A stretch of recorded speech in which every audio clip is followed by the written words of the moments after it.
take flight.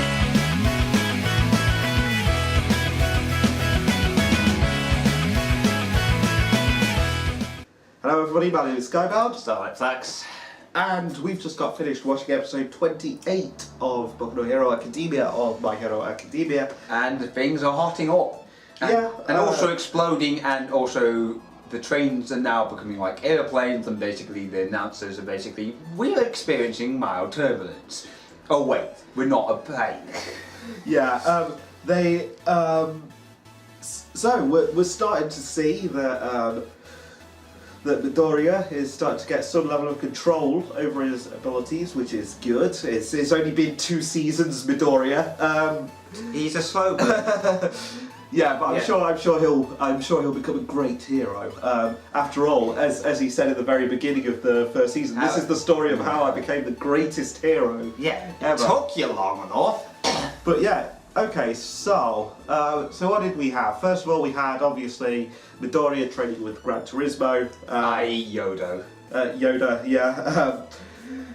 And then we also have a leader who's looking for revenge. And is probably going to end up dead within the next flipping month. Probably going to die next episode. Rest in peace, leader. You were very stern, very sort of straight edge person, but you seemed cool. But you're dead. Probably. You're probably going to... I can't see him getting out of that. I don't see how he could possibly get out of that unless somebody unless somebody comes along, like I don't know. Could you think of a few people who could go up?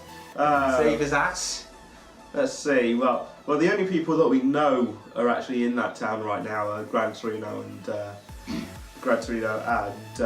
Midoriya. So it's pretty much got to be them, doesn't it? It's going to be probably one of those two. Actually, I tell you what can happen. I think I see happening. Gran Torino. Yeah, Torino. He will basically go and get rid of the big bad guy, i.e. the guy with all these bloody monsters, and then I could see Midoriya helping out. Yeah, and also that big sort of bird-like thing. So it turns out that has a similar sort of quirk to kind of, well, not really one for all, as it were, but kind of a quirk that can be passed a lot. It's not a quirk that gets passed, but it seems like it's a combination of quirks, so it could be related to his. Yeah, kind of a combo of different quirks sort of bound together in a way that actually works. Yeah, but it sounds like it basically makes to use of a slave. Yeah, it's actually kind of interesting that that they've got that sort of big bird-like creature, but we haven't really seen it used all that much, apart from, I mean, they were used in the first season.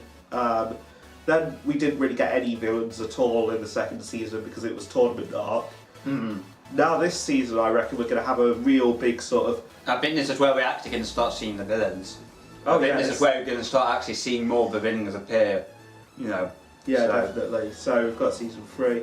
And I think at this point, there's something like 60 episodes of Hero Academia, so we're about halfway through what's currently aired. Well, yeah, because we've been delayed by, let's just say, complications caused by us basically having been, well, because of costs and things and colds, we're basically souped up on flipping cough medicine. I would say part of it is complications with, obviously it's the winter season, so it's harder to... Plus Christmas happened. Yeah, Christmas, so we have illnesses, but also just the fact that I've not had as much time to edit as I'd like, so I haven't been able to get these videos out at the frequency that we normally get them out at, so, you know, things happen basically. But as far as the episode went, it was kind of... I think it was a good lead up to what we're going to see in the next It's episode. Basically leading up to what's going to be happening. You see this a lot with, anime, I've noticed, but with certain episodes leading up to a bigger, more grand episode, essentially. Yeah, I mean, we kind of saw that with SAO when we were watching that. Yeah. We had like the episode where they escape from the prison, and it ends pretty much just when they're about to face the Integrity Knight Eldry. It's kind of similar to that. Before a big battle, you always have to lead it up. And then you have to cut it off right at the end, because then you have to go, then your whole audience goes, oh, come on! And yeah, but SAO and cliffhangers go hand in hand. It wouldn't be a show if it didn't have To be cliffhangers honest- just when you fucking wanted. A lot of action-themed anime do end with cliffhangers. Yes, I know. It does get annoying at times, especially when it comes to anime that's being released weekly, like a show. But yeah, and Yeah, you can't just watch Anyway, them in getting advance. back on track, it seems like this episode was basically then leading up to the next one, essentially, and Yeah, pretty much. so the next one won't seem so bloody rushed. Well, it didn't feel rushed, this one. I'm not saying this one felt rushed, but this is how you avoid having to rush your flipping But yeah, pacing, essentially. really, I don't have much to say about this episode. It was Neither just do an I. episode. It was a good episode. It was a good episode. It was entertaining. It was an It was entertaining definitely 20 entertaining. minutes. But yeah, not a great deal sort of happened that we can really talk about. I think next week though, next episode though, we will have more to talk about. Yeah, because we're watching these in one great big batch, so.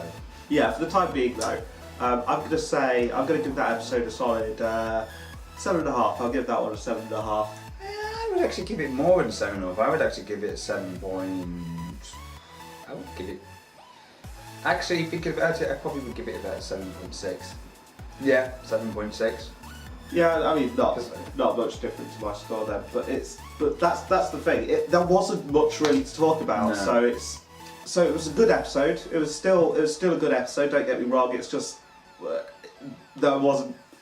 It's one of those episodes where I probably wouldn't, go back and watch like other people reacting to it. As it were. Like there are episodes where when I've watched them, I'm like, okay, I want to watch people react to what happens here on it. Yeah. That's I can my understand gauge for like a very high score. Yeah, Do I want to watch people react? Well, I suppose, anything in the high 8s and low 9s, I would say that would be the case. Yeah. And 10 would be like, oh my god, what the fuck just went down?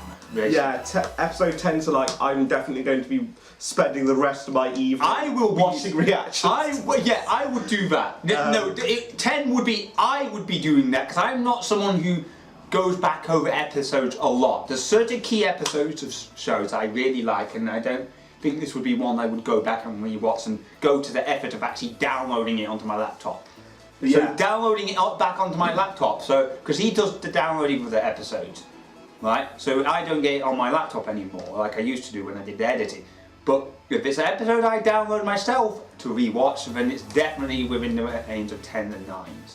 But yeah, anyway, that was my thoughts on Hero Academia. That was also Starlight's thoughts on Hero Academia. Hope you enjoyed, hope you watched our reaction. It's down in the description below in case you hadn't already noticed that. And yeah, that's from me. Skybound, Starlight Flux. We'll see you next time, the next episode of Boku no Hero Academia. Thank you very much and goodbye. Yes.